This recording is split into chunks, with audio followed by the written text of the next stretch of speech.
무서운 이야기들을 갖고 온 꿀이야. 오늘도 잘 지냈어? 아, 그럼 오늘 하루를 무섭게 마무리해줄 무서운 이야기들 들려줄게. 지금부터 시작할게. 첫 번째 이야기. 첫 번째 이야기는 도무지의 어원은 도무지라고 한데 몸을 묶고 얼굴에 물 묻은 창호지를 겹겹이 바르는 조선시대 사용 방식이 도무지래. 비명도 지르지 못한 채 질식사했다고 히.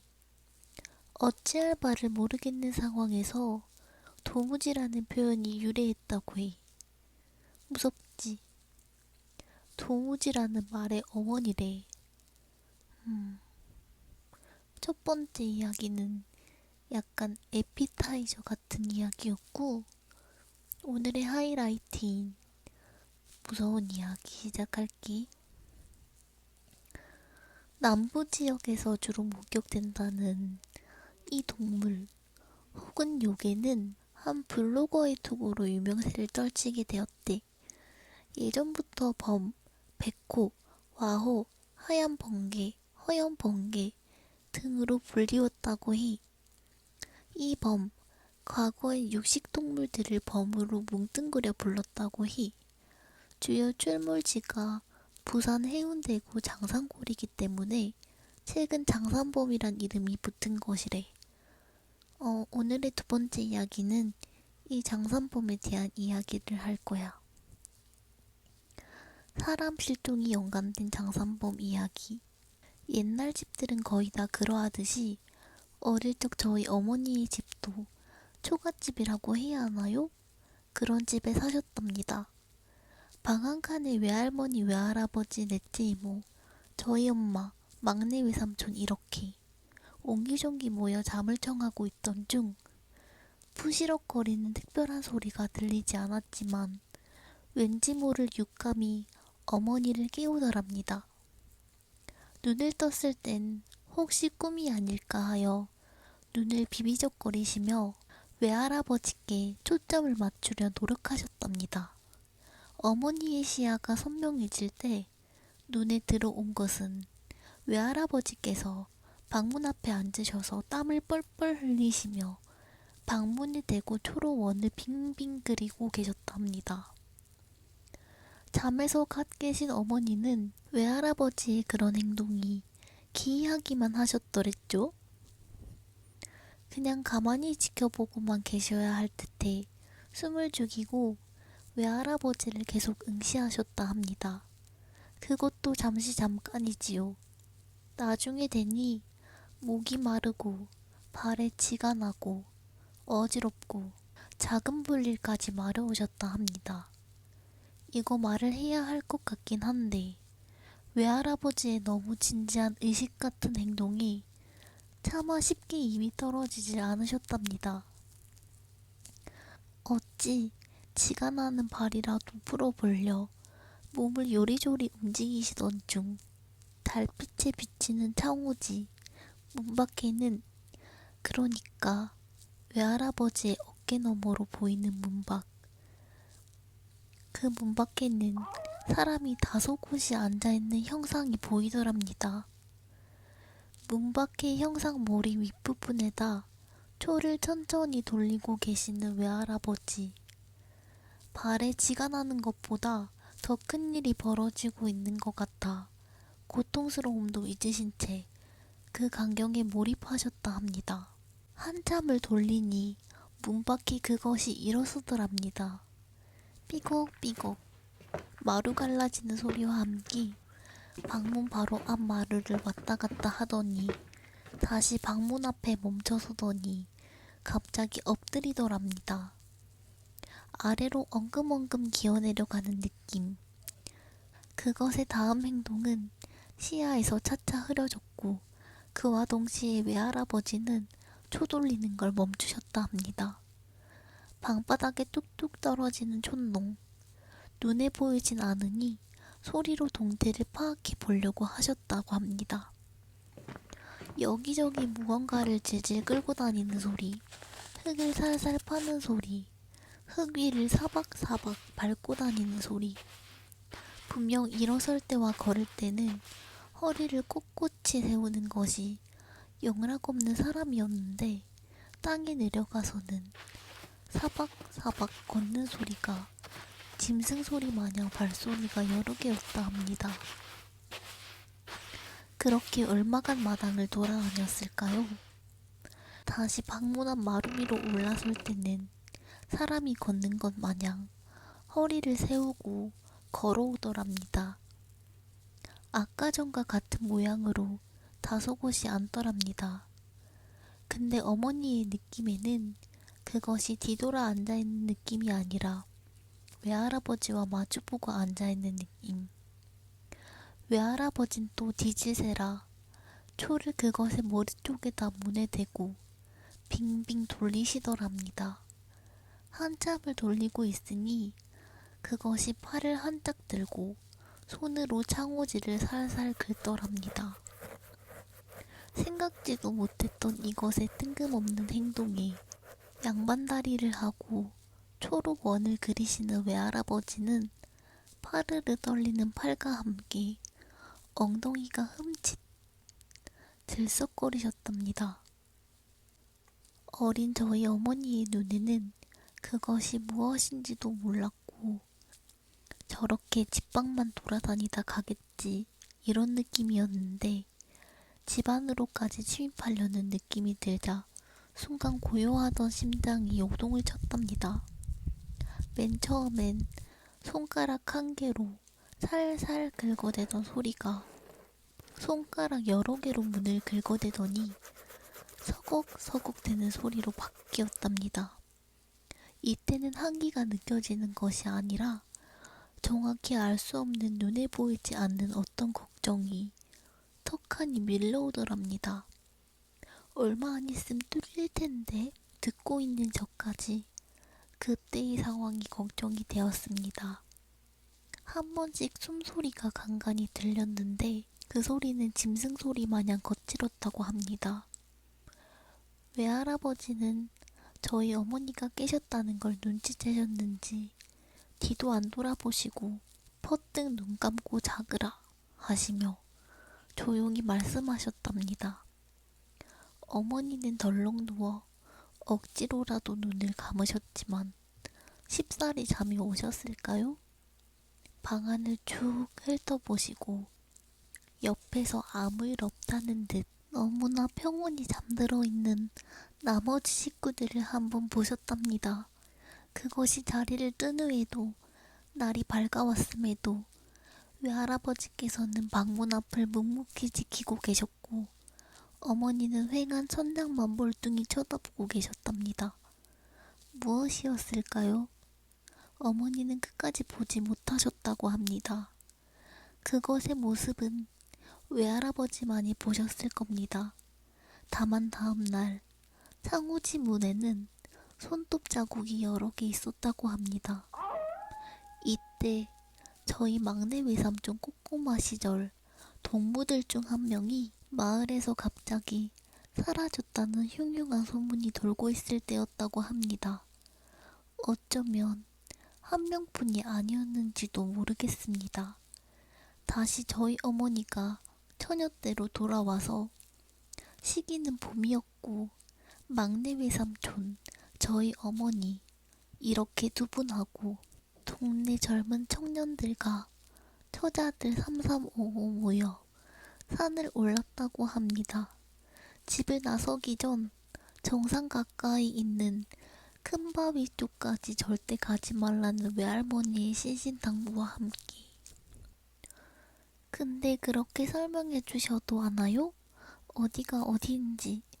뿔뿔이 흩어져 산을 타던 중 막내 외삼촌은 저희 어머니의 만류에도 불구하고 위험한 터까지 올랐다고 합니다.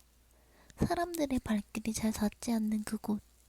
아마 외할머니께서 신신당부하시던 그곳이었나 봅니다.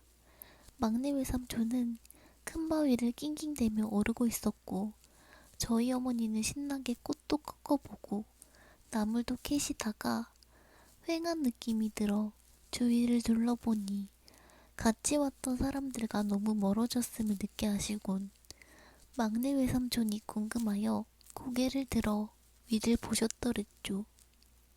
작은 바위에 발을 딛고 큰 바위에 매달린 채 한참 동안 내려오지도 않고 올라가지도 않으시는 막내 외삼촌이 이상하여 그쪽으로 다가가시던 중 막내 외삼촌의 바지 아래로 흐르는 소변 줄기를 보셨답니다. 뭔가 이상한 것을 보셨던 거겠죠? 바위를 탈 줄 모르시는 어머니는 그저 밑에서 이제 그만 내려오라고 다그치셨고 막내 외삼촌은 요지부동이셨답니다. 몇 분이 지났을까요? 스스로 정신을 차리셨는지 눈물 콧물 빼시며 엉금엉금 내려오시더니 어머니 꽃 따고 나물 따던 그 자리에서 잠깐 앉아 계시다가 벌떡 일어서시며 누구야, 당장 내리가자. 당장 안 가면 죽는다. 그 말이 너무 다급하고 절박하게 느껴져서 둘은 그저 뒤도 안 돌아보고 걸음아 나살려라 하고 냅다 달리셨답니다. 삼촌의 말인즉슨 큰 바위 위로 얼굴을 쑥 올려보니 동굴이 하나 있었는데 그 앞에 동굴 입구만한 큰 바위로 입구를 막아 놓았더랍니다. 그리고 입구만한 바위 위에는 어른이 입을 법한 옛날 한복 윗돌이 하나가 턱하니 올려져 있었는데 한복은 피투성이었답니다. 이때는 저희 어머니가 처녀 때이니 한복 시즌은 한물 간때였습니다. 그 주위에 작은 바위도 몇 개가 있었는데 피칠한 한복이 몇 개 있었답니다. 일부러 피칠을 해놓은 것 같은 느낌도 들더랍니다. 다가오지 말라는 그런 경고? 그 이야기는 저희 어머니 막내 외삼촌 입에서 젊은 청년들과 처자들의 귀에 들어갔고 젊은 청년들과 처자들의 입에서 동네 어르신들의 귀에까지 들어갔습니다. 그 근처에 오지 말라고 그래놓은 거지 싶은데 범이 한 짓 아니겠니? 라는 어르신들의 말씀과 함께 막내 외삼촌은 저희 외할머니께 호되게 야단을 맞으셨답니다. 그 깊은 데까지 들어가지 말라고 안 했어? 이유가 다 있어서 하는 말 아니겠어? 그리고 가끔 막내 외삼촌께서 어린애 마냥 떨면서 이런 말을 하셨답니다. 그 바위 위에 어린애들 옷도 몇 벌 있었는데 우리 어렸을 때 같이 놀던 애들 중에 한 명이 사라졌잖아. 혹시 그 애도 우리 아까 갔던 거기서 사라졌던 거 아니야? 열심히 커피를 태우고 설거지를 하며 이제껏 들었던 어머니의 이야기들을 머릿속으로 천천히 그려보니 마치 딴 세상에 서 있는 듯한 느낌이 들었습니다. 몽롱했었죠. 내가 살고 있는 이 세상에 저런 일도 일어날 수 있는 거야? 라는 생각과 함께 가슴이 퍽퍽했습니다. 장산범의 목격담이야. 그리고 장산범에 대한 세 번째 이야기 들려줄게. 제가 10여 년 전에 겪은 일입니다. 그다지 무서운 일은 아니었지만 기이한 것을 봐서 올려봅니다. 제가 중학교 때 저희 집 근처에는 산이 있었는데 아버지께서 등산을 좋아하셔서 몇 번 정도 가본 적이 있습니다. 산을 싫어하지는 않아서 계속 따라갔었는데 그 일을 겪고 나서는 산행을 꺼리게 되었습니다. 초여름이었을 겁니다. 일요일 새벽 아버지와 함께 산에 올랐습니다. 마구당을 지날 때쯤 뒤에서 하얀 옷을 입은 사람이 빠른 속도를 달려서 저를 밀치고 지나갔습니다. 다행히 넘어지진 않았지만 순식간에 일어난 일이라 어안이 벙벙했습니다. 아버지께서는 다른 곳을 보고 계셔서 못 보셨다고 합니다.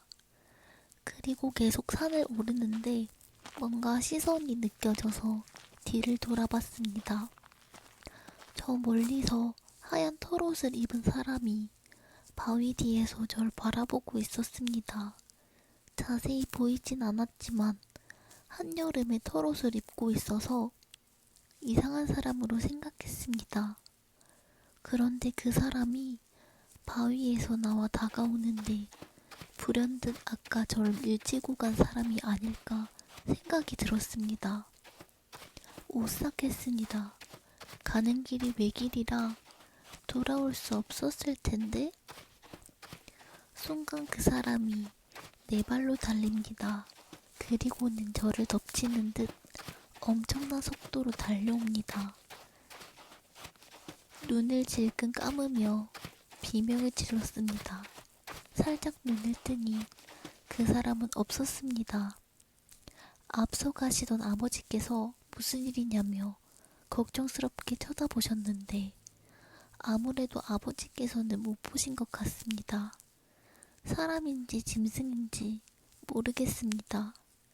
털옷이라고 생각했는데 달려올 때 보니 아예 털 같기도 했고 무엇보다도 얼굴이 이상하게 희미하게 보이지 않았습니다. 마치 이목구비가 없는 것처럼.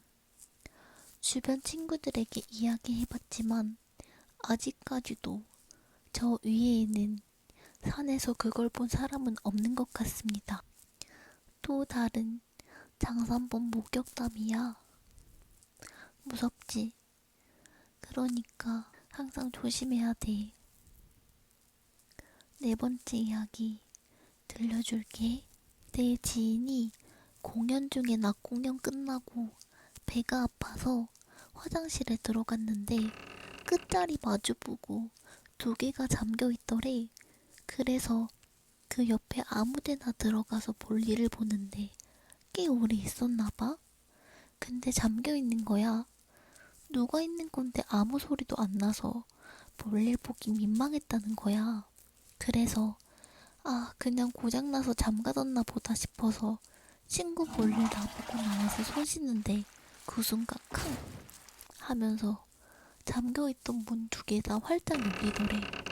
그런데 그 안에는 아무도 없고 공연장은 다른 사람들 무서울까 싶어서 비밀로 했대. 어때? 오늘 이야기는 무서웠어? 너 얼굴이 새파랗게 질렸다.